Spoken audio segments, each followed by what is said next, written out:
കഴിഞ്ഞ വീഡിയോയിൽ നടുവിൽ നിന്ന് വരുന്ന കാലിലേക്ക് പടരുന്ന തരത്തിലുള്ള വേദന സയാറ്റിക്കയെ കുറിച്ച് പറയുകയുണ്ടായി. അതുപോലെ അതിൻ്റെ ഡിഫറെൻറ്റ് കോസസ്, അതിൻ്റെ വ്യത്യസ്തമായ കാരണങ്ങളും അതുണ്ടാക്കാൻ സാധ്യതയുള്ള മറ്റു അസുഖങ്ങളെക്കുറിച്ചും പറയുകയുണ്ടായി. അപ്പോൾ അതിലൊരു കാരണമാണ് പൈറിഫോമസ് സിൻഡ്രോം. അപ്പോൾ ഞാൻ ഇന്ന് പറയാൻ ഉദ്ദേശിക്കുന്നത് പൈറിഫോമസ് സിൻഡ്രോമിനെ കുറിച്ചാണ്. അതായത് ഇവിടെ നടുവേദന ആയിരിക്കില്ല ചിലപ്പോൾ പേഷ്യൻ്റ് കംപ്ലയിൻറ്റ് ചെയ്യുന്നത്, ബട്ടക് പെയിനും ബട്ടക്കിൽ നിന്ന് താഴേക്ക് വരുന്ന കാലിലേക്ക് പടരുന്ന തരത്തിലുള്ള ഒരു വേദനയായിരിക്കും പേഷ്യൻ്റ് പറയുക. അപ്പോൾ എന്താണ് അതിൻ്റെ കാരണങ്ങൾ, എന്തൊക്കെയാണ് അതുണ്ടാവാൻ സാധ്യതയുള്ള വിഷയങ്ങൾ, അതുപോലെ അതിൻ്റെ ട്രീറ്റ്മെൻറ്റ്, വീട്ടിൽ നിന്നും ചെയ്യാൻ പറ്റുന്ന കുറച്ച് എക്സസൈസുകൾ, ഇത്തരത്തിലുള്ള കാര്യങ്ങളെക്കുറിച്ചാണ് ഞാൻ ഇന്ന് പറയുന്നത്. ഞാൻ doctor Najwa, consultant pain physician, Cortex Spine and Pain Care, Eranhipalam.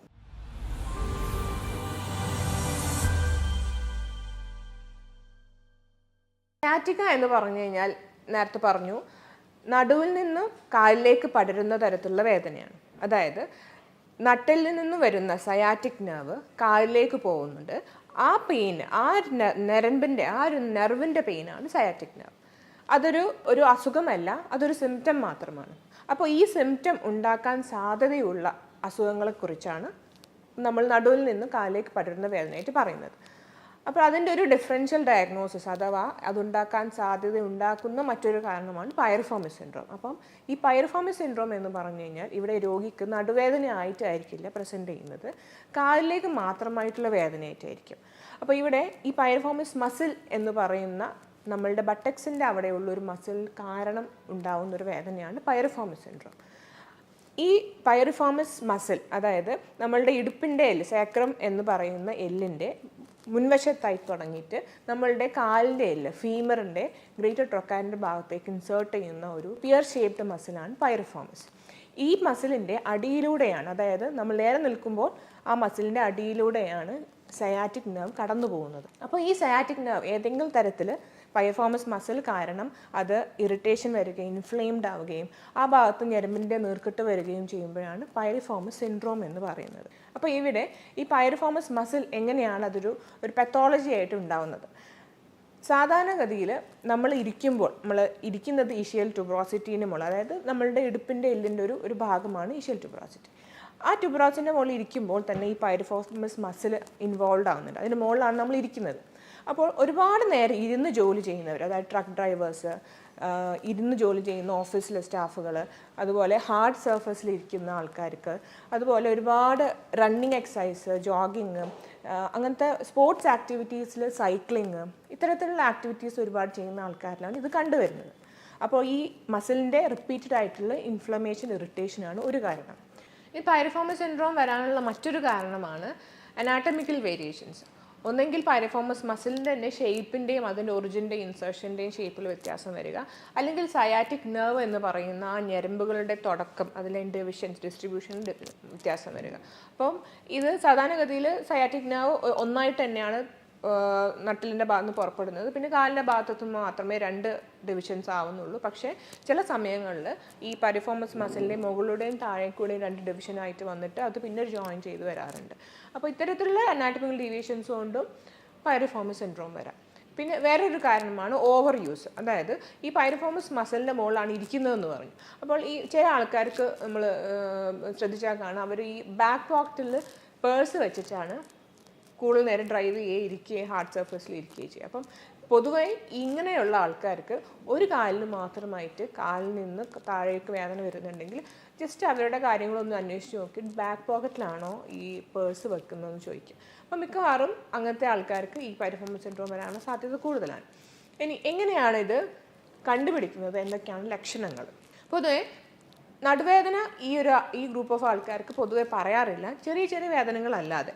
പക്ഷേ കൂടുതലായിട്ടും ബട്ടക്സിൻ്റെ ഭാഗത്തുള്ള ഒരു സൈഡ് മാത്രമായിട്ടുള്ള വേദനയായിട്ടായിരിക്കും ഈ രോഗികൾ പറയുക. അത് ബട്ടക്സിൻ്റെ ഭാഗത്ത് നിന്ന് താഴേട്ടേക്ക് അതിശക്തമായ വേദന വരികയും ടിംഗ്ലിങ്, തരിപ്പ്, പുകച്ചിൽ, മുളക് അരച്ച് തേച്ച പോലുള്ള പ്രശ്നങ്ങളൊക്കെ പറയും. ഇത് പൊതുവേ നമ്മൾ ഒ പിയിൽ വന്നു കഴിഞ്ഞാൽ അതൊരു ഡയഗ്നോസിസ് ഓഫ് എക്സ്ക്ലൂഷനാണ്. അതായത് നടുവേദനയും ഈ തരത്തിലുള്ള ലക്ഷണങ്ങളും ഡിസ്ക് ഹെർണിയേഷൻസ്, അതുപോലെ ബൾജുകളൊക്കെ കൊണ്ട് ആൾക്കാർക്കും വരുന്നത്. പക്ഷേ അങ്ങനത്തെ പ്രശ്നങ്ങളൊന്നും ഇല്ല എന്ന് നമ്മൾ കുറച്ച് ഫിസിക്കൽ ടെസ്റ്റും എക്സാമിനേഷനും കഴിഞ്ഞതിന് ശേഷം ഉറപ്പ് വരുത്തിയതിന് ശേഷം മാത്രം പൈറിഫോമസ് സിൻഡ്രോം എന്നുള്ള ഒരു അസുഖത്തിലേക്ക് എത്തപ്പെടാറുള്ളൂ. അപ്പോൾ ഇതിന് നമ്മൾ ചെയ്യുന്നൊരു 3 ടെസ്റ്റ് ഉണ്ട്. ഒന്നാമത്തേതാണ് ഫെയർ ടെസ്റ്റ്. അതായത് പേഷ്യനെ മലത്തിൽ കിടത്തിയതിന് ശേഷം കാല് ഒന്ന് പൊക്കി ഒന്ന് സൈഡിലേക്ക് ചെരിച്ച് ഒന്ന് അതായത് ഹിപ്പിൻ്റെ ഭാഗത്ത് ഫ്ലെക്സ് ചെയ്ത് ഇൻറ്റേർണലി റൊട്ടേറ്റ് ചെയ്ത് അഡക്റ്റ് ചെയ്യുക. അപ്പോൾ ഈ ഒരു മാനുവറിലൂടെ പൈറിഫോമസ് എന്ന മസിൽ കുറച്ച് ടോട്ടാവുന്നു, കുറച്ച് സ്ട്രെച്ച് ആവുന്നു. അപ്പോൾ ഈ ഒരു വേദന, പേഷ്യൻ്റ് ഉണ്ടാവുന്ന വേദന നമ്മൾ റീപ്രൊഡ്യൂസ് ചെയ്യുന്നു. പിന്നെ വരുന്നതാണ് പേസ് ടെസ്റ്റ്. ഇതിൽ വരുന്നതാണ് പേഷ്യൻ്റ് ഇരുത്തുകയോ അല്ലെങ്കിൽ കിടത്തുകയും ശേഷം കാലുമെല്ലെ രോഗിയോട് അത് അകത്തി പിടിക്കാൻ പറഞ്ഞു, നമ്മളിത് റെസിസ്റ്റ് ചെയ്യുന്നു. അപ്പോൾ ഈ ഒരു മാനുവറിലൂടെയും ആ പൈറിഫോമസ് മസിലിന് വീക്ക്നെസ്സോ ഇൻസ്റ്റബിലിറ്റി എന്തെങ്കിലും നമുക്കത് റീപ്രൊഡ്യൂസ് ചെയ്യാൻ പറ്റും. മറ്റൊരു ടെസ്റ്റാണ് ഫ്രീബസ് ടെസ്റ്റ്. ഈ ഒരു ടെസ്റ്റും നമുക്ക് ഒ പിയിൽ നിന്നും തന്നെ ചെയ്തിട്ട് ഒരു ഡയഗ്നോസിസ് ഇന്നോർ ഔട്ട് എന്ന് പറയാനേ പറ്റുള്ളൂ, കൺഫേം ചെയ്യാൻ സാധിക്കും. ഇനി എന്തൊക്കെയാണ് ചികിത്സാ രീതികൾ? പൈറിഫോമസ് സിൻഡ്രോം നമുക്കൊരു മനസ്സിലായി കഴിഞ്ഞാൽ പിന്നെ ആദ്യം നമുക്ക് കുറച്ച് കൺസർവേറ്റീവ് ട്രീറ്റ്മെൻ്റ് ആണ് തുടക്കത്തിൽ ചെയ്യേണ്ടത്. അതായത് ഈ മസിലിൻ്റെ സ്റ്റിഫ്നെസ് കുറയാനുള്ള മെഡിസിൻസ് കൊടുക്കാം. അതുപോലെ ഹോം ബേസ്ഡ് ആയിട്ടുള്ള എക്സസൈസും ഫിസിയോതെറാപ്പി കാര്യങ്ങളും ഉണ്ട്. അപ്പോൾ ഇതിൽ നമ്മൾ ചെയ്യുന്നത് ഈ പൈറിഫോമസ് മസിലിനെ സ്ട്രെച്ച് ചെയ്തിട്ട് അതിന് റിലാക്സ് ചെയ്താൽ അതിനുള്ളിലേക്ക് ബ്ലഡ് സപ്ലൈയും കാര്യങ്ങളും കൊണ്ടുവന്ന് അതിൻ്റെ ഉള്ളിലുള്ള മയോഫേഷ്യൽ ട്രിഗേഴ്സിനെയും ഇൻഫ്ലമേഷനെയും ഒന്ന് സെറ്റിൽ ചെയ്യാനുള്ള കാര്യങ്ങളാണ്. അപ്പോൾ ഇതിലൂടെ നമുക്ക് ഒരു പരിധിവരെ ചില ആൾക്കാർക്ക് നല്ല റിലീഫ് ഉണ്ടാവും. അതുപോലെ ഇത് ഉണ്ടാവാൻ സാധ്യത ഉണ്ടാവുന്ന കാര്യങ്ങൾ ഒഴിവാക്കുകയും ചെയ്യും. ട്രിഗറിങ് ഫാക്ടേഴ്സ് ഒഴിവാക്കുക. അതായത് ഒരുപാട് നേരം ഇരിക്കുന്നത്, സൈക്ലിംഗ് ചെയ്യുന്ന ആൾക്കാരാണെങ്കിൽ അതിൻ്റെ ഡ്യൂറേഷൻ ഒന്ന് കുറയ്ക്കുക, ബാക്ക് പോക്കറ്റിൽ പേഴ്സ് വെക്കുന്ന ആൾക്കാരാണെങ്കിൽ അത് വയ്ക്കാതിരിക്കുക.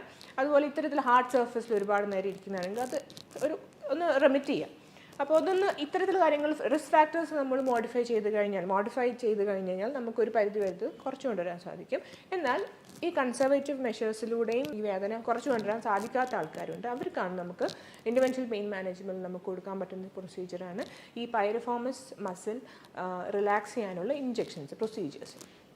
ഇതിൽ നമുക്ക് 2 തരത്തിലുള്ള ട്രീറ്റ്മെൻ്റ് ആണുള്ളത്. ഒന്ന് ബോട്ടുലിനം ടോക്സിൻ ഇഞ്ചെക്ഷൻ, പിന്നെ ഒന്ന് സ്റ്റീറോയിഡ് ഇഞ്ചെക്ഷൻ.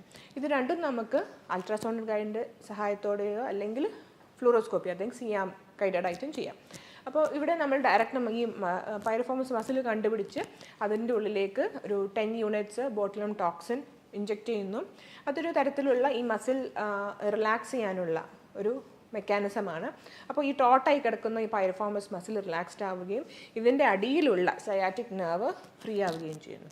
അപ്പോൾ ഇതൊരു ഞാൻ പറഞ്ഞു അതൊരു ഇൻഫ്ലമേറ്ററി പ്രോസസ്സാണ്. അതായത് ഈ സയാറ്റിക് നെർവ് ഇറിറ്റേറ്റഡ് ആയിട്ടാണ് ഈ ബുദ്ധിമുട്ടുകൾ വരുന്നത്. അപ്പോൾ ഈ സയാറ്റിക് നെർവിൻ്റെ ഇറിറ്റേഷൻ കുറയ്ക്കാനുള്ള മെഡിസിൻസും അതിൻ്റെ കൂടെ ഞരമ്പിൻ്റെ നീർക്കെട്ട് കുറയ്ക്കാനുള്ള മെഡിസിൻസും നമ്മൾ അതിൻ്റെ കൂടെ കൊടുക്കണം. പക്ഷേ ഇത് ചെയ്ത് കഴിഞ്ഞാലും കുറച്ച് കാലം കൂടെ ഫിസിയോതെറാപ്പി എക്സസൈസും ഇത് കുറച്ച് കാലം കൂടെ മുന്നോട്ട് പോയി കഴിഞ്ഞാൽ അത് റിക്കറൻസ് ഇല്ലാതെ ഇടുള്ളൂ. നെക്സ്റ്റ് മൊഡാലിറ്റിയാണ് സ്റ്റീറോയിഡ് ഇഞ്ചെക്ഷൻ. സ്റ്റീറോയിഡ് ഇഞ്ചെക്ഷനും ഡയറക്റ്റ് മസിലിൻ്റെ ബെല്ലിയുടെ ഉള്ളിൽ തന്നെ അത് കൊടുക്കാൻ ശ്രദ്ധിക്കണം. കാരണം അത് കടന്നു പോയി കഴിഞ്ഞാൽ അത് നെർവാണ്, അതിൻ്റെ മുകളിൽ കൊടുത്തു കഴിഞ്ഞാൽ അത് കാര്യമില്ല. അപ്പോൾ ഇത് തീർത്തും ഒരു അൾട്രാസൗണ്ട് ഗൈഡൻസിൽ ചെയ്യുന്നതാണ് ബെറ്റർ. നമുക്ക് സിയാമിൻ്റെ എക്സ്റേ സഹായത്തോടു കൂടി ഇത് ചെയ്യാം. പിന്നെ ഇതിലും മാറ്റങ്ങൾ വരുന്നില്ലെങ്കിൽ നമുക്ക് ചെയ്യാവുന്ന ഒരു നെക്സ്റ്റ് ഓപ്ഷനാണ് സർജിക്കൽ ട്രീറ്റ്മെൻറ്റ്. സർജിക്കൽ ട്രീറ്റ്മെൻറ്റ് ഏറ്റവും റിഫ്രാക്ടറി കേസസിന് മാത്രമേ ചെയ്തൊരു കാര്യമുള്ളൂ. അത് കാരണം വെച്ചാൽ ആ മസിൽ കട്ട് ചെയ്യുക, അതിൻ്റെ മോഡിഫൈ ചെയ്യുക മാത്രമേ അതിന് ഓപ്ഷനുള്ളൂ. അപ്പം നമുക്ക് പൈറിഫോമസ് സിൻഡ്രോം എന്ന് പറയുന്ന ഈ ഒരു അസുഖത്തിന് വീട്ടിൽ നിന്ന് ചെയ്യാൻ പറ്റുന്ന കുറച്ച് എക്സസൈസുകൾ ഇന്ന് പരിചയപ്പെടുത്തും. അതിലേക്ക് പോവാം. അപ്പം നമുക്ക് ഫസ്റ്റ് എക്സസൈസിലേക്ക് പോവാം. ഇതുപോലെ മലർന്ന് കിടക്കാം, എന്നിട്ട് 2 മുട്ടും മടക്കാം. എന്നിട്ട് ഇപ്പം നിങ്ങൾക്ക് വലത്തേ കാലിൻ്റെ ബട്ടക്സിൻ്റെ അവിടെയാണ് വേദന എന്നുണ്ടെങ്കിൽ വലത്തേ കാലെടുത്തിട്ട് ഇടത്തേ കാലിൻ്റെ അവിടെ കയറ്റി വെക്കാം. ഓക്കെ, എന്നിട്ട് ഇടത്തേ കാൽ മുട്ട് നെഞ്ചത്തോട്ട് കൊണ്ടുവരാം. കൈ രണ്ടും ഇടത്തേ കാലിൻ്റെ തൈസിൻ്റെ അവിടെ ഇവിടെ പിടിക്കരുത്. ഇവിടെ പിടിക്കുമ്പോൾ ആദ്യമൊന്നും വേദന ഉണ്ടാവില്ല, പക്ഷേ കുറേ പിടിക്കുമ്പോൾ ഇവിടെ ഒരു വേദന വരും. അപ്പോൾ ശ്രദ്ധിക്കണം, ഇവിടെ പിടിക്കരുത്. ഇവിടെ ഈ കാല് വേണമെങ്കിൽ പൊന്തിച്ചും വെക്കാം, താഴ്ത്തിയും വെക്കാം, അത് നിങ്ങളെ കംഫർട്ട്. ഓക്കെ, അപ്പോൾ ഇങ്ങനെ ചെയ്യുമ്പോഴേ നിങ്ങളുടെ വലത്തെ ബട്ടക്സിനാണ് ഞാൻ പ്രശ്നം എന്ന് പറഞ്ഞല്ലോ. അപ്പോൾ വലത്തെ ബട്ടക്സിൻ്റെ അവിടെ നിങ്ങൾക്ക് ഇങ്ങനെ വലിയൊരു ഫീലിംഗ് കിട്ടും. ഇത് നിങ്ങൾ ഒരു 10 സെക്കൻഡ് ഹോൾഡ് ചെയ്യുക. 10, 9, 8, 7, 6, 5, 4, 3, 2, 1. റിലാക്സ്. ഇത് തന്നെ നമുക്കൊന്ന് മറ്റേ കാലും ചെയ്ത് നോക്കാം. ഇടത്തെ കാലെടുത്തിട്ട് വലത്തെ കാൽ മുട്ടിൻ്റെ അവിടെ വയ്ക്കുക. മുട്ടിൻ്റെ ഇവിടെ വെക്കരുത്, ഇവിടെ ഈ തൈസിൻ്റെ അവിടെയാണ് വെക്കേണ്ടത്. എന്നിട്ട് വലത്തെ കാല് നെഞ്ചത്തേക്ക് കൊണ്ടുവരാം, അടിയിൽ പിടിക്കുക, ആൻഡ് ദെൻ സ്ട്രെച്ച്. 10, 9, 8, 7, 6, 5, 4, 3, 2, 1. റിലാക്സ്. ഈ എക്സസൈസ് നിങ്ങൾക്ക് ഒരു 2 or 3 തവണ അറ്റ് എ ടൈം ചെയ്യാം. ഇപ്പോൾ രാവിലെയാണ് നിങ്ങൾ ചെയ്യുന്നുണ്ടെങ്കിൽ അപ്പോൾ ഒരു കാല് 2 തവണ ചെയ്യാം, മറ്റേ കാല് 2 തവണ ചെയ്യാം. ഓക്കെ. ഇനി രണ്ടാമത്തെ എക്സസൈസിൽ ഇതേപോലെ തന്നെ മുട്ട് രണ്ടും മടക്കി വയ്ക്കുക. വലത്തെ കാല് ഇടത്തെ കാലിൻ്റെ അവിടെ കയറ്റി വയ്ക്കുക. അപ്പോൾ വലത്തെ കാലിനാണ് പ്രശ്നം എന്ന് നിങ്ങൾ കരുതുക. ഏത് കാലിനാണോ പ്രശ്നം ആ കാലം അപ്പുറത്തെ നല്ല കാലിൻ്റെ തൈസിൻ്റെ അവിടത്തേക്ക് കയറ്റി വയ്ക്കുക. എന്നിട്ട് ഓപ്പോസിറ്റ് ഷോൾഡർ, ഇതാണ് ഓപ്പോസിറ്റ് ഷോൾഡർ, ആ ഷോൾഡറിലേക്കൊന്ന് ഹഗ് ചെയ്യുക. എന്നുവെച്ചാൽ ഒന്ന് കെട്ടിപ്പിടിക്കുക. ഓക്കെ. ഇത് ശ്രദ്ധിക്കേണ്ടത് എന്താ വെച്ചാൽ നേരെ ആവരുത്. നേരെ ആവുമ്പോൾ നമുക്ക് ആ ഭാഗത്ത് കിട്ടൂല, ബുദ്ധിമുട്ടൊന്നും ഉണ്ടാവില്ല, സൈഡ് എഫക്ട്സ് ഒന്നുമില്ല നേരെ ആയെന്ന് വെച്ചിട്ട്. പക്ഷേ ഞങ്ങൾ വിചാരിക്കുന്ന പൈറിഫോമിസ് ഇല്ലേ, ആ പൈറിഫോമിസ് എന്ന മസിലിനെ നമുക്ക് വലിക്കുക ചെയ്യേണ്ടത്. അപ്പോൾ ആ വലിവ് നേരെ ആയാൽ കിട്ടൂല, ഓപ്പോസിറ്റ് ഷോൾഡറിലേക്ക് ആയാലേ കിട്ടുള്ളൂ. ഇത് ഹോൾഡ് ചെയ്യുക. 10, 9, 8, 7, 6, 5, 4, 3, 2, 1. റിലാക്സ്. മറ്റേ കാലം ഒന്ന് ചെയ്യാം. ഇടത്തെ കാല് വലത്തെ കാലിൻ്റെ അവിടെ വെച്ചിട്ട് ഒന്ന് ഓപ്പോസിറ്റ് നെഞ്ചത്തേക്ക് സ്ട്രെച്ച് ചെയ്യാം. അപ്പോൾ ഈ ഒരു വശത്തു നിന്നാണ് നിങ്ങൾക്ക് സ്ട്രെച്ച് ഫീൽ ചെയ്യാം. 10, 9, 8, 7, 6, 5, 4, 3, 2, 1. റിലാക്സ്. ഇത് ചെയ്യുമ്പോൾ നിങ്ങളെ തലയാണെങ്കിലും അപ്പർ ബോഡി ആണെങ്കിലും ഒക്കെ റിലാക്സ്ഡ് പൊസിഷനായിരിക്കും കേട്ടോ. തല ഇങ്ങനെ കെട്ടിപ്പിടിക്കുമ്പോൾ ഇങ്ങോട്ടേക്ക് ഒന്ന് കുനിയെ ഒന്നും ചെയ്യരുത്, അത് ഫുൾ റിലാക്സ്ഡ് പൊസിഷനിലായിരിക്കും. ഓക്കെ. ഇനി മൂന്നാമത്തെ എക്സസൈസ് സൈഡിലേക്ക് ചെരിഞ്ഞ് കിടക്കാം. ക്ലാമ്പിങ് ചെയ്ത് സൈഡിലേക്ക് ചെരിഞ്ഞ് കിടന്നിട്ട് ഇതുപോലെ മുട്ട് മടക്കി വയ്ക്കുക. കാല് രണ്ടും കാലിൻ്റെ പാദം തമ്മിൽ ഇങ്ങനെ ഒരുമിച്ച് വെക്കുക. എന്നിട്ടൊന്ന് ജസ്റ്റ് ഒന്ന് തുറന്നു കൊടുക്കുക. നമ്മുടെ ഹിപ്പ് തുറന്നു കൊടുക്കുക. ഇത് ചെയ്യുമ്പോൾ ശ്രദ്ധിക്കേണ്ടത് ഇത് ഇങ്ങോട്ടേക്കാവരുത്. എന്നുവെച്ചാൽ നിങ്ങളെ ഹിപ്പ് ഇങ്ങോട്ടേക്ക് മലർന്നു പോകരുത്. അതിനാണ് നിങ്ങൾ സൈഡിലേക്ക് കിടക്കുന്നത്. അപ്പം അങ്ങനെ ഇത് തുറക്കുക, പൂട്ടുക, തുറക്കുക, പൂട്ടുക. ഇത് ചെയ്യുമ്പോൾ നിങ്ങൾക്ക് ഇതിങ്ങോട്ടേക്ക് പുറത്തേക്ക് ആവുന്നുണ്ട് എന്ന് തോന്നുന്നുണ്ടെങ്കിൽ നിങ്ങൾ എന്ത് ചെയ്യുക, മതിലിനോട് അടുപ്പിച്ച് കിടക്കുക. അതെന്ന് വെച്ചാൽ ഇവിടെ നിങ്ങൾക്കൊരു മതിലുണ്ടാവും. അപ്പോൾ നിങ്ങൾ എന്താവും അത് ചെയ്യും 1. അപ്പോൾ ഇതവിടെ ഒരു പിടിച്ച് വെക്കാനൊരു റെസിസ്റ്റൻസ് ഉണ്ടാവും. അപ്പോൾ ഇത് ഒരു 10 പ്രാവശ്യം ചെയ്യാം. 1, 2, 3, 4, 5, 6, 7, 8, 9 and 10. റിലാക്സ്. ഇത് തന്നെ ഓപ്പോസിറ്റ് വശത്തേക്ക് തിരിഞ്ഞ് കിടന്നിട്ട് മറ്റേ കാലുകൊണ്ട് റിപ്പീറ്റ് ചെയ്യാം. 1, 2. ഇത് കണ്ടില്ല, ഈ ഒരു ഹിപ്പും ഷോൾഡറും ഒരേ ലെവലിലാണ് നിൽക്കുന്നത്, പുറത്തോട്ട് പോകുന്നില്ല. ഓക്കെ. അപ്പം അത് പ്രത്യേകം ശ്രദ്ധിക്കണം, കാരണം നമ്മൾ ആംഗിൾ മാറിപ്പോകും. 5, 6, 7,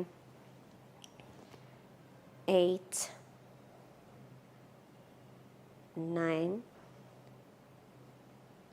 10. റിലാക്സ്. ഓക്കെ. ഇനി നാലാമത്തെ എക്സസൈസ് കമഴ്ന്ന് കിടക്കാം. കമഴ്ന്ന് കിടന്നിട്ട് ഈ മുട്ടൊന്ന്, ഇപ്പം ഈ വലത്തെ കാലിനാണ് പ്രശ്നം എന്നുണ്ടെങ്കിൽ ഈ മുട്ടൊന്ന് ജസ്റ്റ് മടക്കാം. എന്നിട്ട് ഒന്ന് പൊന്തിക്കാം. ഓക്കെ. ഇത് ഇങ്ങോട്ടേക്ക് ഇങ്ങനെ ആയി പോവരുത്, ശ്രദ്ധിക്കണം. എന്ന് വെച്ചാൽ ഇങ്ങോട്ടേക്ക് പൊന്തിക്കുമ്പോൾ ഇങ്ങനെ ഓവറായിട്ട് പൊന്തിക്കൊന്നും വേണ്ട, ജസ്റ്റ് ഒന്ന് മുകളിലേക്ക് പൊക്കുക. ഈ ഹീല് സീലിങ്ങിലേക്ക് പൊന്തിയാൽ മതി, അത്രയേ ഉള്ളൂ. പൊന്ത, താഴ്ത്ത. 2, 3, 4,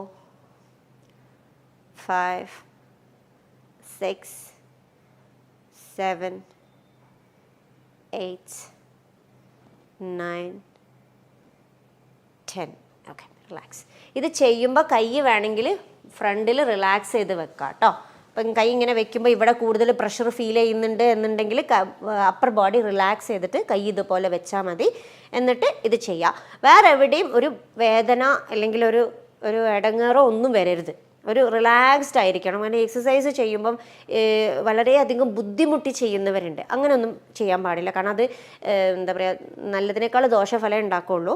അപ്പം അതിനേക്കാളും നല്ലത് റിലാക്സ് ചെയ്ത് കിടക്കുക.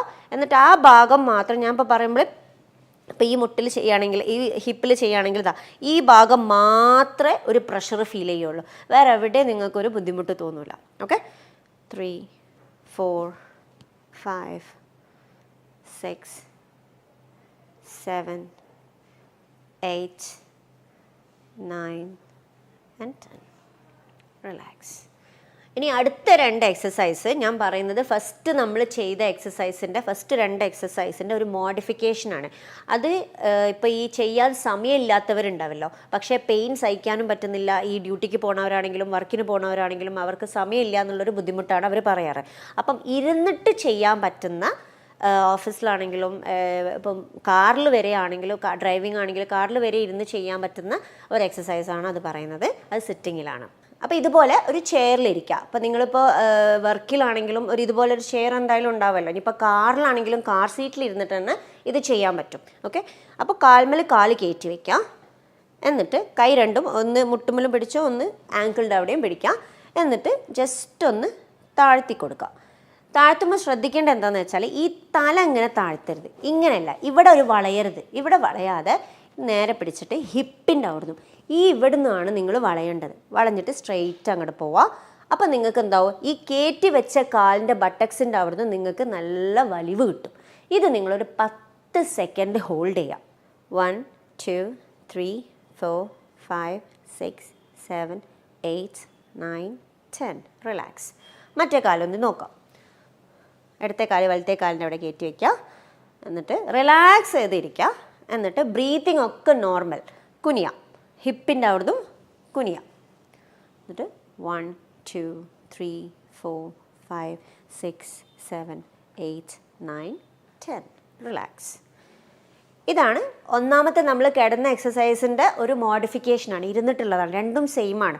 അപ്പോൾ ഇതിലേതെങ്കിലും ഒന്ന് നിങ്ങൾ ചെയ്താൽ മതി. ഇനി രണ്ടാമത്തത് അതേപോലെ തന്നെ കാൽമേൽ കാല് കയറ്റി വയ്ക്കുക. എന്നിട്ട് ഓപ്പോസിറ്റ് ചെസ്റ്റിലേക്ക് ഒന്ന് ഹഗ് ചെയ്യാം. ഓക്കെ, ബ്രീത്തിങ് ഒക്കെ നോർമലാണ്. ഇത് ഹോൾഡ് ചെയ്യുക ഫോർ 10 സെക്കൻഡ്സ്. 1 2 3 4 5 6 7 8 9 10. റിലാക്സ്. മറ്റേ കാൽമേൽ നോക്കാം. കാൽമേൽ കാല് കയറ്റി വെക്കുക.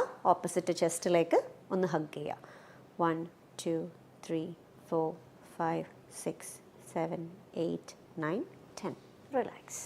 അപ്പോൾ നമ്മൾ വീട്ടിൽ നിന്ന് ചെയ്യാൻ പറ്റുന്ന കുറച്ച് എക്സസൈസുകൾ കണ്ടു. ഇത് തീർത്തും നമുക്ക് പൈറിഫോമസ് എന്ന മസിലിന് റിലാക്സ് ചെയ്യാനുള്ള കാര്യങ്ങളാണ് പറഞ്ഞു തന്നത്. അപ്പോൾ നമ്മൾ മനസ്സിലാക്കേണ്ടത് എന്താണെന്ന് വെച്ചാൽ പൈറിഫോമസ് മസിലിൻ്റെ സിൻഡ്രോം അത് ഒരു ഡയഗ്നോസിസ് ഓഫ് എക്സ്ക്ലൂഷനാണ്. അതായത് ഒരുപാട് കാരണങ്ങൾ ഇടയിൽ നിന്നും അത് വേണം പിക്ക് ചെയ്യാൻ. അപ്പോൾ ഇതൊരു തീർത്തും ഒരു ഡോക്ടറുടെ സഹായത്തോടു കൂടി അല്ലെങ്കിൽ ഒരു ഡോക്ടർ പ്രിസ്ക്രിപ്ഷനോട് കൂടി മാത്രമേ ചെയ്യാൻ പാടുള്ളൂ. നിങ്ങളുടെ അസുഖം എന്താണെന്നുള്ള തീർത്തും ഡയഗ്നോസിസ് ചെയ്തതിന് ശേഷം മാത്രം ഇത്തരത്തിലുള്ള കാര്യങ്ങൾ